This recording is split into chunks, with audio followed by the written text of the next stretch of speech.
स्वभावचिन्मयानन्दं कृपापूर्णं जगत्पतिं हरिषड्वर्गजेतारं नित्यानन्दगुरुं भजे. स्वभावचिन्मयानन्दं कृपापूर्णं जगत्पतिं.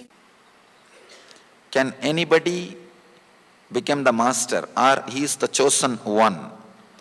Nobody else needs to choose you. You need to choose you, that's all.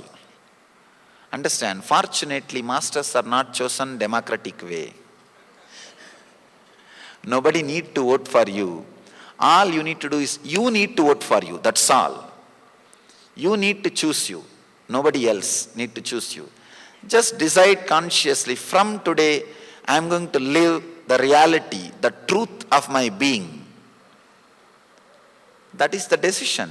You have become master, that's all.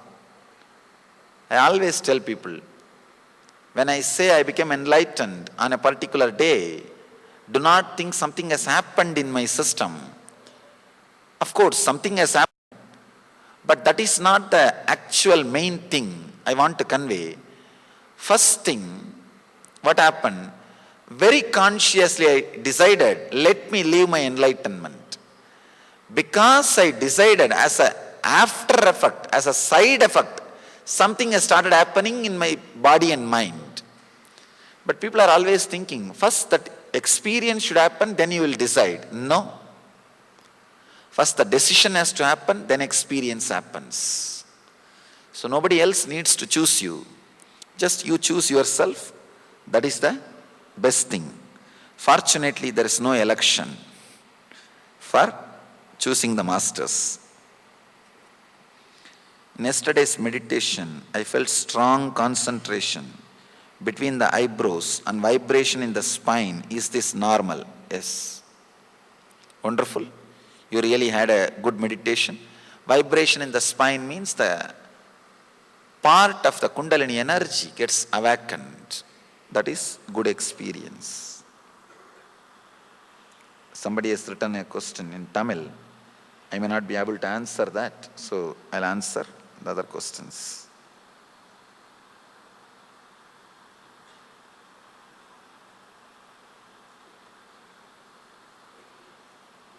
Here, some of the questions, more like a personal healings, you can come and ask me, the energy session.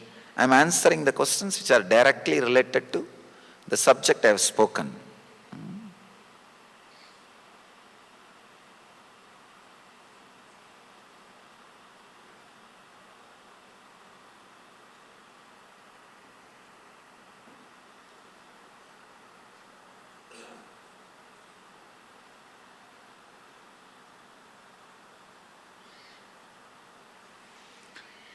Swamiji, I would like to know the purpose of our life, our world, our universe and our God. If you know the purpose of your life, all the other three will automatically you will be able to understand. If you know the purpose of, here you are asking, I wanted to know purpose of our life, purpose of our world, purpose of our universe and purpose of our God. Purpose of your life is purpose of universe. Purpose of the universe is purpose of God. It means purpose of your life is purpose of God. Be very clear. Find out the purpose of your life. You will be able to find out the purpose of God. But unfortunately, I cannot tell you the purpose of your life. One more important thing. Whatever you think as purpose of your life, you will attract that kind of universe around you. You will create that kind of world around you. You will be devoted to that kind of God. Understand? Purpose of your life decides purpose of your world, purpose of your universe, purpose of your God. You create all other three out of you. If your purpose is just money, you will create that kind of a corporate world around you. You will create that kind of a corporate universe. You will understand the whole universe as a company. The other day I was reading a wonderful article describing whole universe as a company, Global Earth Holdings. and the big boss never visited, and so many people are spending so much of their time and energy continuously to prove the existence of big boss as they understood, so that they can have command over the company, and it goes on and on. Some books say one day big boss is going to take away all of us and have a different company, much better company, going to allot, re-allot, reshuffle based on our actions, hell or heaven. And some scriptures say the guys who are wearing only your robe, your dress, are talking real, right, true things about big boss. Till the end, the confusion goes on and on and on. Nobody knows what color, what kind, what way the big boss and are, where he is. The whole world will look like a corporate company, will feel like universe. And you will be naturally attracted to God who gives, or whom you believe will give money. So purpose of your life is going to decide purpose of your world, purpose of your universe, purpose of your God. If you are enlightenment based, if you feel purpose of your life is not money and enlightenment, suddenly you will see, you will attract that kind of society around you, that kind of universe around you, and that kind of God or whom you believe will give enlightenment. That God, you will feel connected or attracted towards that God. Or if you feel you want both money and enlightenment, then your universe will be that way. You will create that kind of world around you. You will feel attracted to that kind of God or divinity. So, I can say, purpose of your life is the main core thread. Find out that. Fortunately, I cannot teach you that. Only you have to find out. Here, first thing, my daughter aged about 26 years says she wants to become sannyasi. She is not accepting for marriage. Please kindly bless. When an individual soul wants something, we can only bless for that individual decision. See, nobody can interfere in individual freedom. If the person wants to marry, you can't make her a sannyasi. If she wants to become Swami, you can't make her get married. Whatever she wants, let that happen. Only that is the right blessing. I can give only that blessing. I think you also expect only that. Because here you say, please kindly bless my daughter. That's what you say. Means, what she wants, let her achieve. Successful. Let her be successful in that. That's what I can say. If life is a dream, how can a master appearing in the dream can pull you out of it? It's a very nice question. You are asking, if life is a dream, a master who is appearing in that dream, how can he pull me out of it? Understand? In the night, if you dream that a lion is chasing you, Simha Swapna, the lion is chasing you in the dream only, but that dream can pull you out of the dream. Simha Swapna can just make you wake up. If you see the lion in the dream, what do? You just wake up. That very fear, you come out of the fear. Just like how Simha Swapna can wake you up, Master who is happening in this dream can lead you to enlightenment. Master is a Simha Swapna. Understand? He is a Simha Swapna. He can just wake you up. Just wake up. Will the process of purification today bring you out of temporary negativity? Will bring you permanently out of negativity. Just go into it.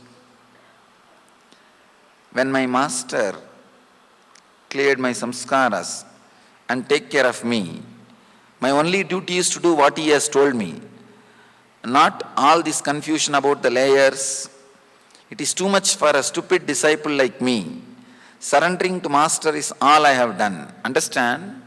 Surrender the idea you are a stupid disciple. That is important thing. Here you have surrendered everything else except that idea that you are a stupid disciple.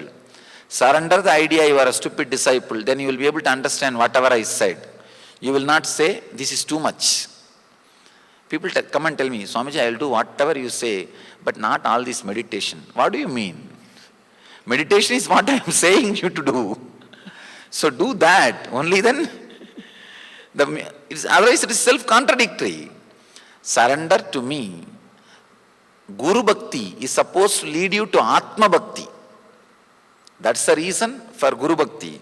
If you say, I am surrendered to you, but I am stupid, it is too much for me, then don't think you are surrendered to me. You surrendered many things, but not the idea you are stupid. Surrender that, you will realize the truth. Unique thing with the enlightened masters will be their immense practicality.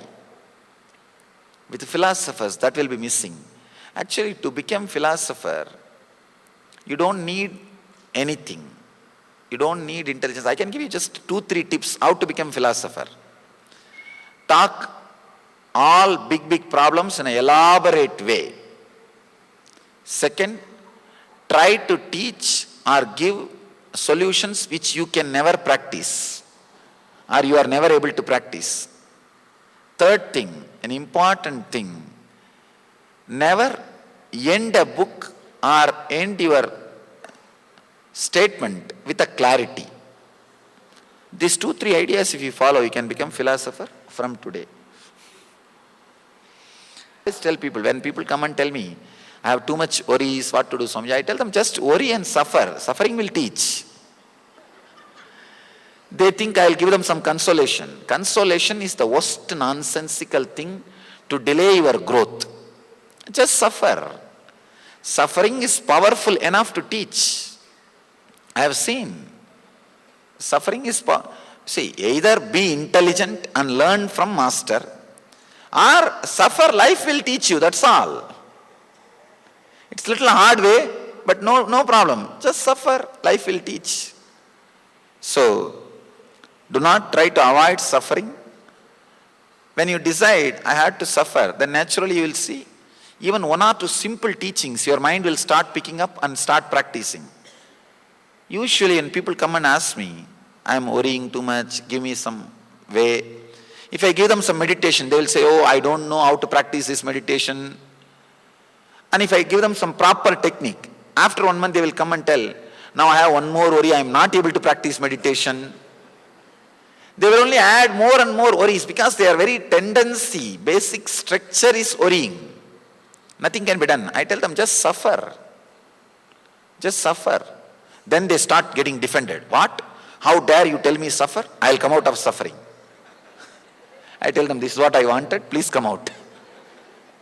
The problem is, if I back them up, see, the human beings have become such, anything if you have to do, it will start happening only with vengeance or challenging mood. We forgot doing something based on inspiration. Anything has to be done challenging. If I say just suffer, die, who cares? Then he says, who are you to tell me that? I'll now come out. Only with a challenging mood, violence, we even come out of violence. Even to come out of violence, we need little violence. That's why I tell people, suffer, it's okay. Sometimes I make fun of people who are suffering, then immediately they come out of suffering. They just come out because they don't want anybody to make fun of their suffering. Sometimes it is good.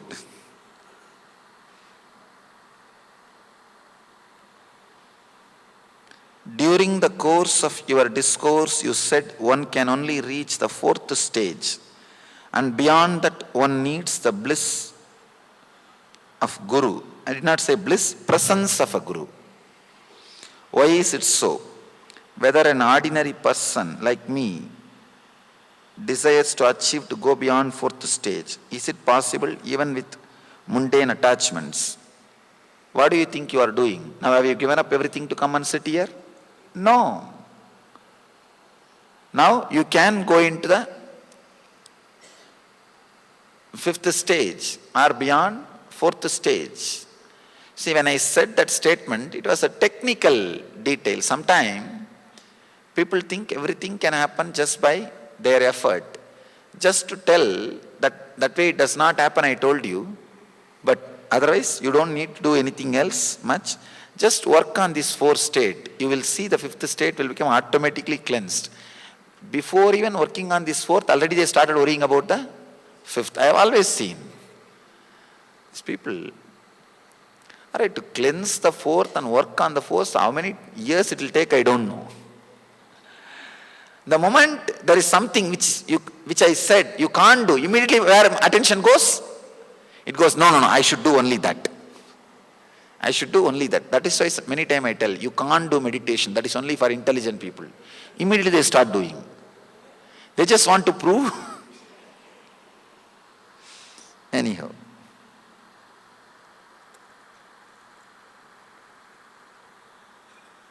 There is a question I am not even able to read. To seek, after that I am not able to read. There is a story I always tell.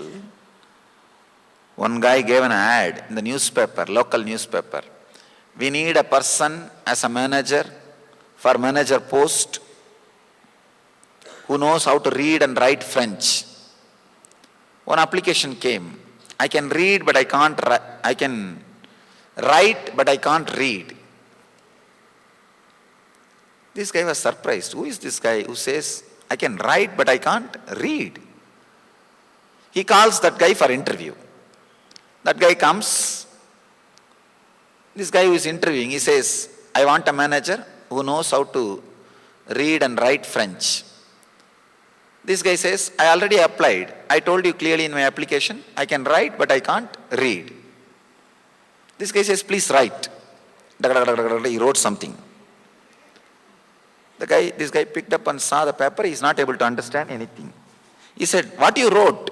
Read and tell me. I don't understand. The guy who wrote, he said, I told you, I can only write. I can't read. So I think somebody like that wrote the question. They can only write. They can't read.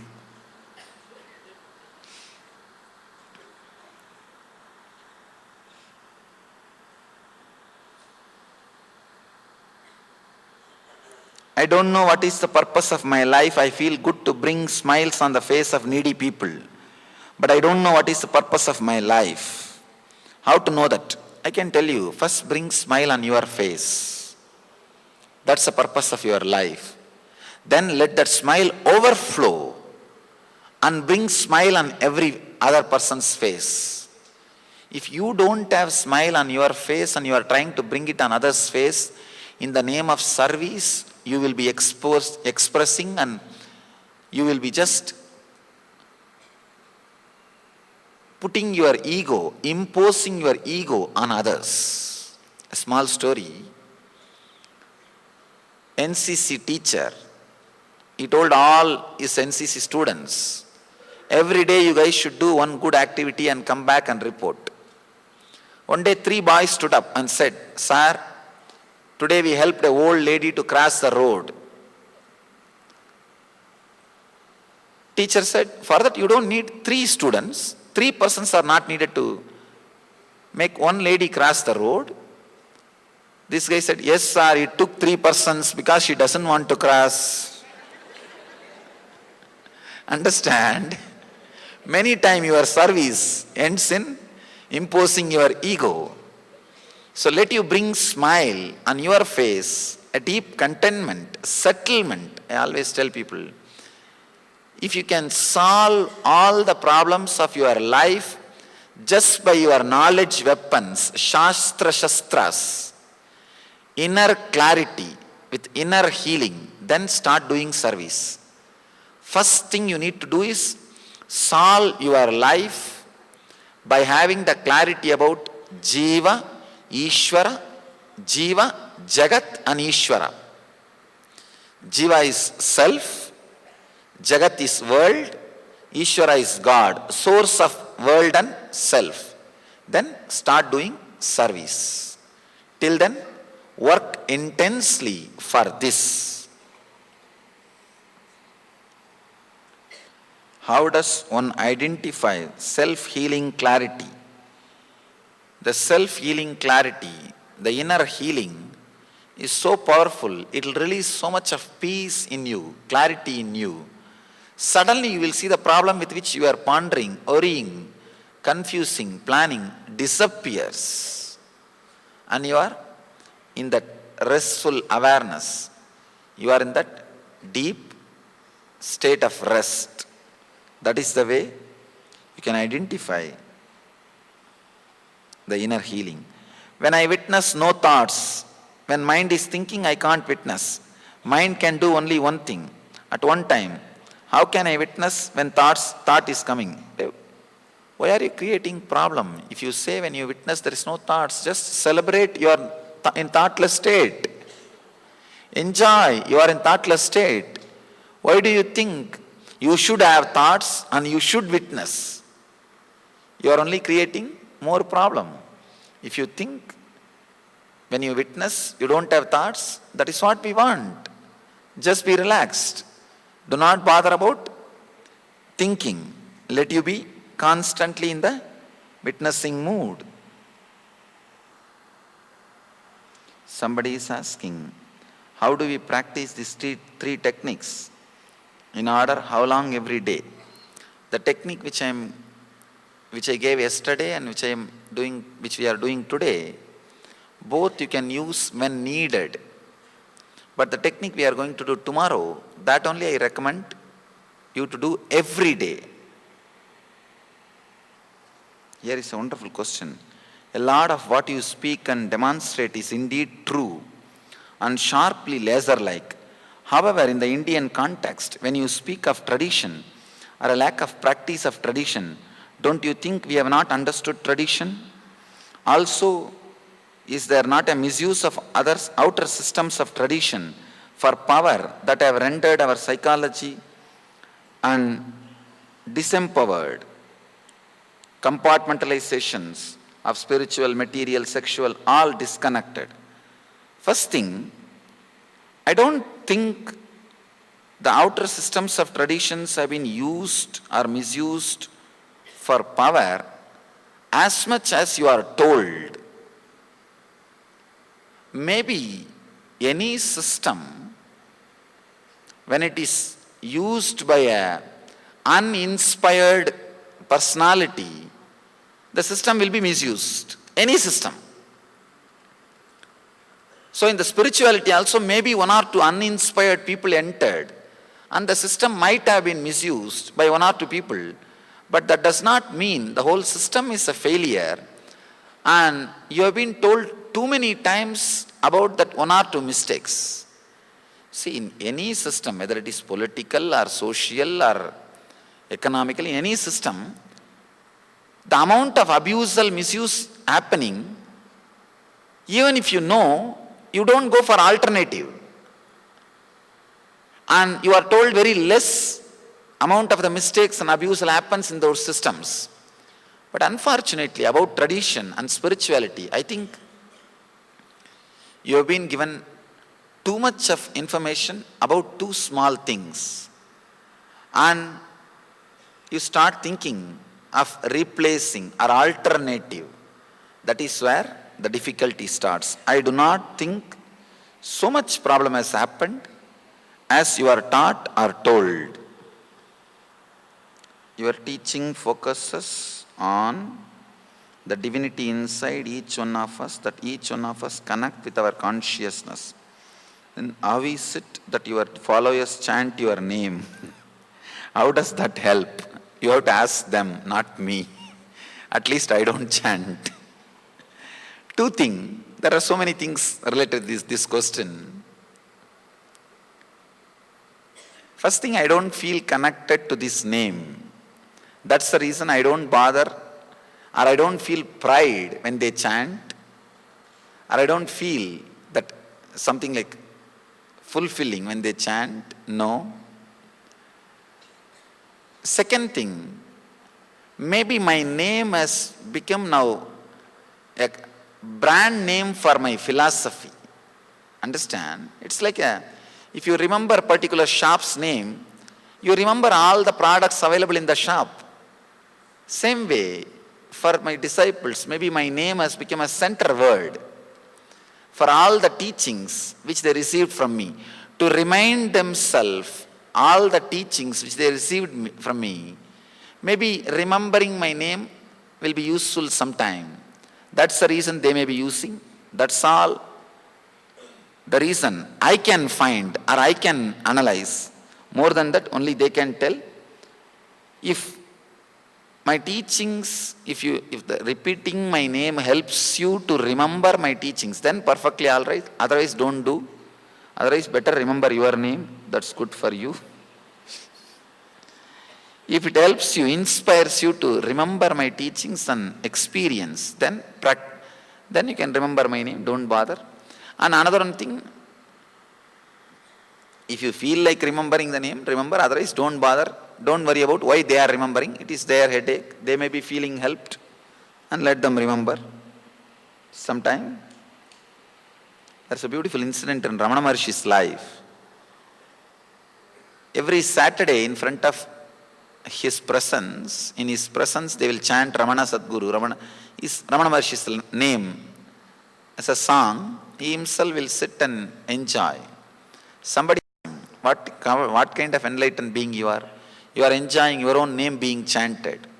He says very beautifully, why are you reducing the great power Ramana just to the 6 feet body? Why are you reducing that great energy Ramana as just this 6 feet body? He says, it's a great power. It's a great energy. Just like you are all enjoying that name, I am also enjoying that name. So, you don't have to reduce that energy just to this 6 feet form. Same way, you don't have to identify. Still, I don't sign my name. If people ask autograph, you will see, I'll be only writing the mantra which I used before my enlightenment. Because I didn't feel psychologically connected to my name, the name with which you are all calling. Because from the young age, I had so many names. Parents called by one name, friends called by another name, nickname, and now then the disciples are calling by another one name. The initiating master, the master who initiates, he gave different name. So many different names. Somehow I did not feel connected to, psychologically feel connected. That's why even when people ask me to autograph, I only write the mantra which I used before enlightenment.